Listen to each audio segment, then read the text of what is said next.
Fairfax County, Virginia is rich in history.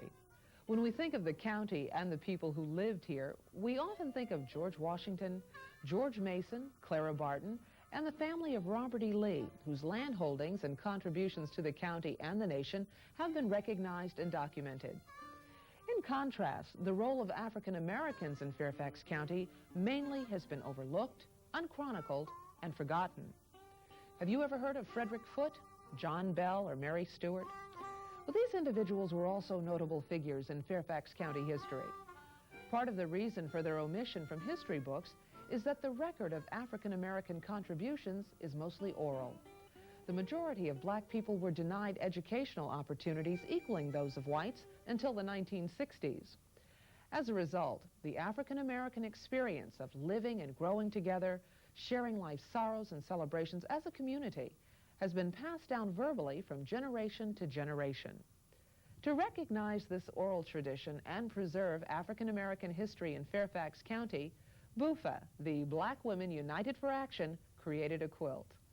As an organization dedicated to educating the total community about contributions and needs of the county's black population, BUFA saw the quilt as a tangible reminder of African American involvement in the growth and development of Fairfax County. Lillian Blackwell, a Vienna resident who filed a complaint against Fairfax County in 1959 so her children could go to integrated schools, did most of the stitching on the quilt. Each square was researched and designed in the hope that it might serve as a catalyst for all people to explore the past in order to understand the present. The quilt depicts scenes of educational, religious, family, and social life in African American communities. These communities include parts of Chantilly and Herndon, Vienna, Falls Church, Audrick's Corner, Bailey's Crossroads, and the area surrounding Gum Springs. In each community, people had a story to tell, a story of contribution and achievement. In the 1800s, Chantilly was known for its excellent farmland. In 1892, at the age of 21, George Coates purchased a parcel of land in the Chantilly area for farming. For many years, he and his wife Betty, along with their 12 children, worked the land, raising livestock and dairy cows. George also did road work for the county to help make ends meet. After World War II, George's son Leslie helped the family become a competitive member of the Milk Producer Association. He shipped milk throughout the Mid-Atlantic region using Chestnut Farmers Milk Distributors in Washington, D.C. The Coates Farm was recognized as one of the few successful African American-owned businesses in Fairfax County during the 1940s and 50s. Following the death of his parents, Leslie Coates purchased the family farm from his brothers and sisters in 1957. The next year, when the property was designated for Dulles Airport, 55 of his 129 acres had to be sold to the government. The construction of the airport not only affected Leslie Coates, but the entire community of Willard, which was home to 50 other African American families. Mr. Coates recalls how he was treated at the time of the sale and what difficulty there would have been had he been forced to relocate. When the airport came in and they said they had to have it, so they had everybody that was land that was in the airport area was condemned, and they put a price on it, and you could take it or leave it. So they weren't too rough on me because I was black, and it would be harder for me to relocate than anybody else, because at that time it was hard for a black person to buy land. But if you didn't have it, well, you just couldn't buy it.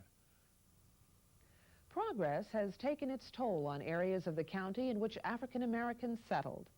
You may not be familiar with Hortontown in Centerville, Cooktown in Herndon, or Williamstown in Merrifield.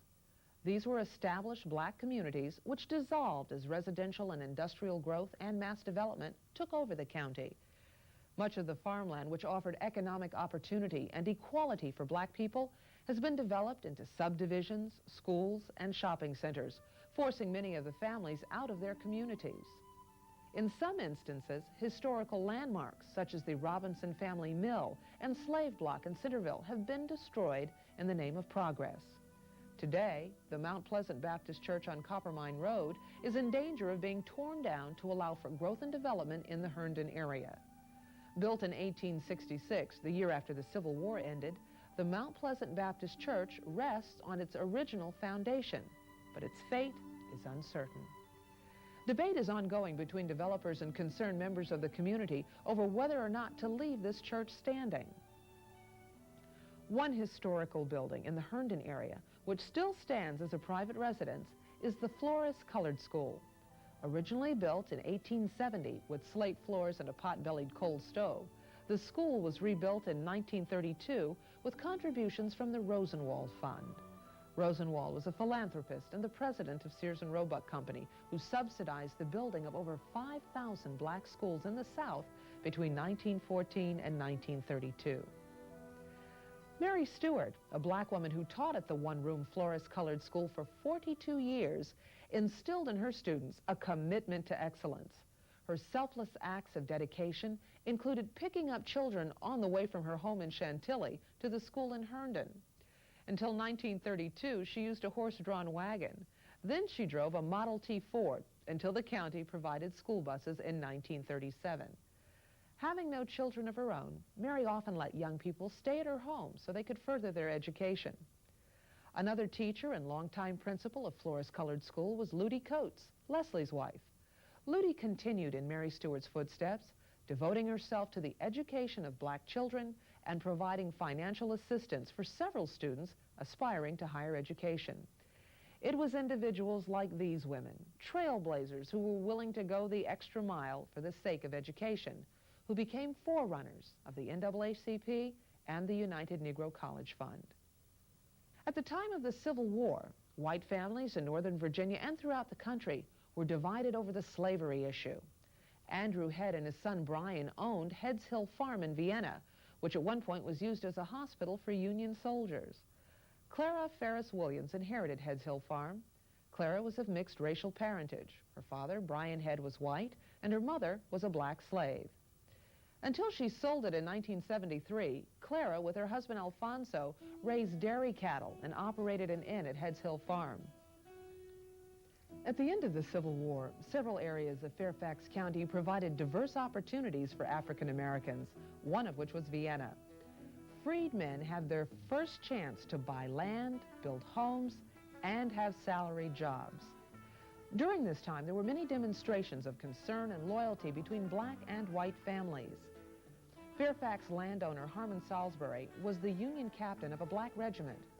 After the war, he set aside a large portion of his Vienna property for purchase by his former soldiers. Since they weren't paid anything as slaves and they weren't paid much as soldiers, cash was particularly hard to come by for African Americans. So Captain Salisbury extended easy credit. He sold lots for $100 an acre, which equals about $60,000 on today's market. The money could be paid over a 10-year period, with the first 5 years being interest-free. Salisbury's foresight provided the opportunity for many black families to own land. Around the same time, in 1867, Major Orrin Hine, who later became the mayor of Vienna, donated property on which the African American community could build a church. At the time of construction, the building committee received permission from the government to use lumber from abandoned ammunition shelters in Northern Virginia. Named the First Black Baptist Church in Vienna, it was the first church built in Vienna by either a black or white congregation. Although the church was the center of social life for the African American community, Robert Payne, a lifelong resident of Vienna, remembers other social activities in the early 1900s. When I was growing up for social activity, we had lawn parties, house parties. We used to have teen dances at the schoolhouse. And of course we had a baseball park at the Elks home on Nutley Street. And we had baseball games there on Saturdays and Sundays. It was an enclosed baseball park. So we had plenty of recreational activities for that time. For decades, African Americans lacked educational opportunity. Although a few plantation slaves were given lessons by the white children's tutor, for the most part, it was considered illegal to teach a slave how to read and write. Then, from 1870 to 1965, Fairfax County Public Schools provided for the elementary education of black children, but segregated them in separate schools apart from the white children. In the early years, the school system agreed to pay for teachers at the black schools, only if local communities provided the facilities. Vienna's black community strongly supported education for their young people through the local School League, an organization of African American parents, predecessor of today's PTA. In the late 1890s, the Vienna community built a school at Lawyers and Malcolm Roads. A pot-bellied stove provided heat, but there was no electricity, running water, or indoor plumbing for 40 years until Louise Archer, a Vienna School League member, involved herself with facility improvement in the 1930s.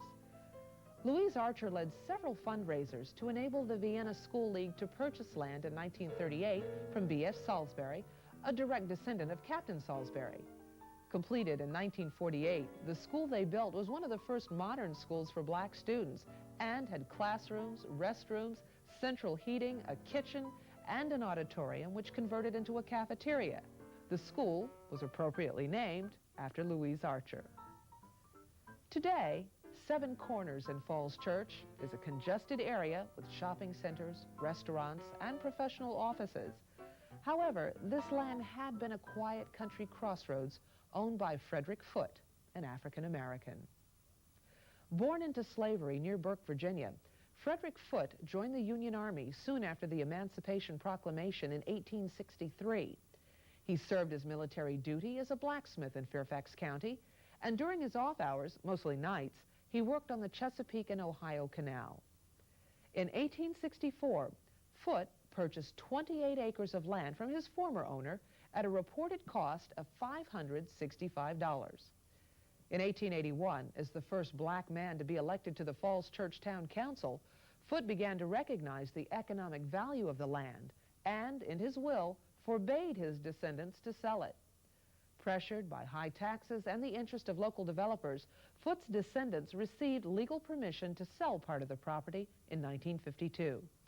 The $1 million sale became one of the largest real estate transactions by an African-American family in Fairfax County history. Another African-American landowner who contributed greatly to the Falls Church area was civic activist James Lee. Lee lived in an area of the county known as The Hill, which spanned Annandale Road from Hillwood Avenue to Jefferson Village. Lee took pride in his home and felt a great sense of responsibility to his community. These values were instilled in his 12 children, and when James Lee's youngest son, Russell, inherited his father's home, along with acres of apple orchards, he donated land for the construction of a public school because the county was unable to provide either land or resources for a school for black children. Initially named the Falls Church Colored School in 1922 and later renamed the James Lee Elementary School in 1948, the school's history can be traced to 1864 when Betsy Reed and her father J.D. established a school in Falls Church for former slaves. Northern Virginia had become a haven for blacks seeking freedom, work, and education because there were established communities of black people in Fairfax County dating from the 1700s. Betsy and J.D., who were whites from the north, provided educational opportunities that were previously unavailable for African Americans in the Falls Church area. For associating with black people and trying to correct injustices toward them, J.D. Reed was murdered by Mosby's men late in 1864, and his daughter Betsy left Falls Church shortly thereafter. The school Betsy and J.D. founded resumed at the same location. Attendance grew, and a nearby building, the Oddfellows School, was used for the upper grades. Mr. Arthur Reed, no relation to Betsy and J.D., was a student at the Oddfellows School and remembers the daily walk. I walk for 5 miles, 5 miles every day morning, even to go through the Falls Church and through Falls Church, 5 miles, from Bailey's Crossroads to Falls Church. Today, the beginning of the Dulles Toll Road is a familiar Tyson's Corner landmark. In 1872, however, the 30 acres of land on which the first toll gate now stands was purchased by African-American Alfred Odrick for $450.74. The area became known as Odrick's Corner. A carpenter by trade, Odrick cleared the land for farming and built a house. Odrick realized that his children and those of his neighbors would have little opportunity for schooling unless someone in the black community initiated the building of a schoolhouse. So he constructed a school on his own property. The Odrick School building was part meeting house, part schoolhouse, and at times served as a center of religious life. Since the school was in such demand for community activities, Odrick donated more land and eventually, along with Minister Cyrus Carter, built the Shiloh Baptist Church. 70 years after the school opened, Mrs. May Hall's children attended Odrick School in the 1930s. It was a one-room school, about 75 or 80 children, 7 grades, and they had outdoor privies. And we had a league, and Mr. Henry Coates was the president of that league, and he had a little bus that he let we sold it to the league, and Margaret Coates, his daughter, was the first black driver in Fairfax County, and ours was the first bus to carry black children in Fairfax County. Cecil Robinson was the last principal of Odrick School before it closed. He remembers the involvement of the parents in the community. And I must say something about the dear parents that helped to serve this school. They were very devoted to the school in that there was nothing that we asked of them that they weren't willing to help with. Diane Smith Long is the great-great-granddaughter of Alfred Odrick. She has tried to live up to his legacy by participating in service organizations such as Alpha Kappa Alpha Sorority. She feels her commitment to service is due in large part to her awareness of family heritage. Even though my great-great-grandfather was not a learned man, he understood the importance of education. And he instilled in his children a sense of pride and civic and community responsibility, an obligation and duty to family, the importance of land, and also the importance of self-sufficiency. Not far from Odrick's Corner was Oakland, a densely populated area just south of Bailey's Crossroads, in which almost half of the population was black. In 1876, John Bell, a successful African-American missionary, active member of the Freedmen's Bureau, and respected employee of the U.S. Patent Office, bought 50 acres near Oakland for $2,500. By doing so, John Bell became the first African-American commuter. He continued to work in Washington, D.C., while living in Fairfax County. In spite of his personal success, Bell was sensitive to the injustices toward other black men who were not as fortunate as he was. He recognized the need for communication between the black and white communities. Bell dedicated much of his life to the civil rights of all people, working with the Fairfax County government to promote racial tolerance in Bailey's Crossroads. As it was for most African Americans, the church was instrumental in Bell's life. When he wasn't needed in the patent office, he traveled on horseback as a missionary throughout Virginia and North Carolina.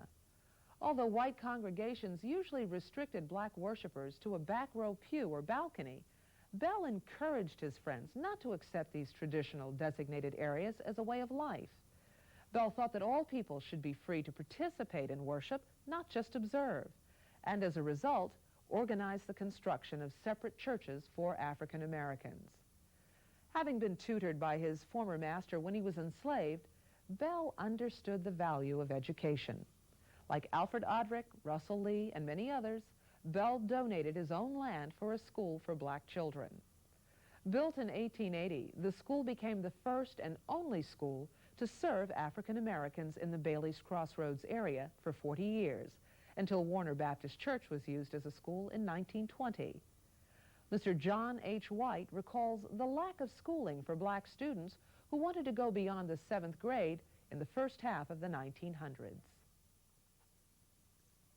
Bell donated the land for the colored school, in which was a 3-room, and it was one of the only 3-room schools in Fairfax County for colored. During my time when I attended the school, we attended all the way up to the 6th or 7th grade. And after attending school there, graduating, there were no schools in Fairfax County for high school colored students. So they either went to Washington, D.C. to school or to Manassas. And I attended Manassas Industrial School up to the 12th grade. George Washington, gentleman farmer, general in the Revolutionary War, and first president of the United States, lived in a time when slavery was an accepted part of life for many Southern landowners. But after the Revolutionary War, he resolved never to buy or sell slaves again. In fact, his will provided for the release of his slaves and left instructions for their care. Born into slavery, West Ford became the manager of Mount Vernon for George Washington's family after the president died in 1799. 32 years later, at age 47, Ford was officially freed by Hannah Washington, George's sister-in-law. In recognition of his dedicated service, Ford received land in the southeastern part of Fairfax County, deeded to him by George Washington. This land, located in the area of Route 1, Sherwood Hall Lane and Parker's Lane, became the location of an African-American settlement known as Gum Springs. Gladys Quander Tansel is the descendant of another family which has lived in that area for years. Her grandfather, Charles Henry Quander, had a difficult time gaining his freedom from slavery after the Civil War. My grandfather was a slave on the Johnston plantation. And when the Emancipation Proclamation was signed, my grandfather was not granted his freedom. Each day he expected to find it, but it never came until one day he decided he would leave. He had learned to read and write his name from exchange of food with the Union soldiers who met him every evening. When he finally realized that he had stayed long enough, he told the Johnsons he was leaving. They agreed to pay him, and he in turn bought 2 acres of property from them. The quilt that was lovingly made by the Black Women United for Action gives us insight to the active and diverse lives of African Americans in Fairfax County over the past 200 years. They, just as descendants of white settlers, have contributed with foresight, generosity, and imagination to the development of this county. What is now the Dulles Toll Road area is perhaps what Alfred Odrick dreamed for his family and friends, an easily accessed multi-layered community of schools, churches, and places for neighborhood activity. Areas that were settled by African American families are known today for different landmarks. On the Bell property stands the Barcroft View Apartments, where the Hunters family resided. Jeb Stuart High School is now located, and Heads Hill Farm, once owned by Andrew, Brian, and finally Clara, is now a subdivision. Throughout the county, street signs bear the names of African American trailblazers. Time has brought many changes, but community spirit and individual integrity has not changed. Even without census data and church records, oral family histories have allowed us to peer into the past. We still have much to learn about the African American experience, but we know that family, education, and religion have been important. In remembrance of the African American men and women who were enslaved in this country prior to 1865, the Black Women United for Action and the Mount Vernon Ladies Association sponsored a commemorative service. The service was held at the Slave Memorial at Mount Vernon in Alexandria in September 1990. America's first African American governor, L. Douglas Wilder of Virginia, grandson of slaves, spoke of the triumph of the human spirit during that period of United States history in which African Americans were treated so unjustly. He spoke strongly about what all Americans should know about the founding and building of our country. I would hope that that time will come in America when the true and accurate history of how it has come to be will be taught in all of the schools. I would like to see any number of adults go back to school to learn a little about the history of this country and as to how it came to be. So those of you who come today, I know you feel as proud as I do that those who have gone before indeed did not do so in vain in terms of the dreams and the aspirations they held for the high achievement and the possibility of the potential of African American descendants being achieved.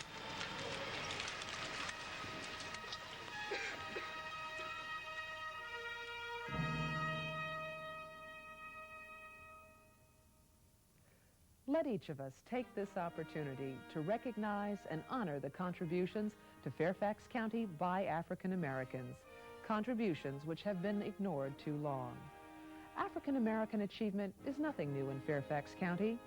Students of tomorrow will read history books that accurately depict contributions and accomplishments of African Americans.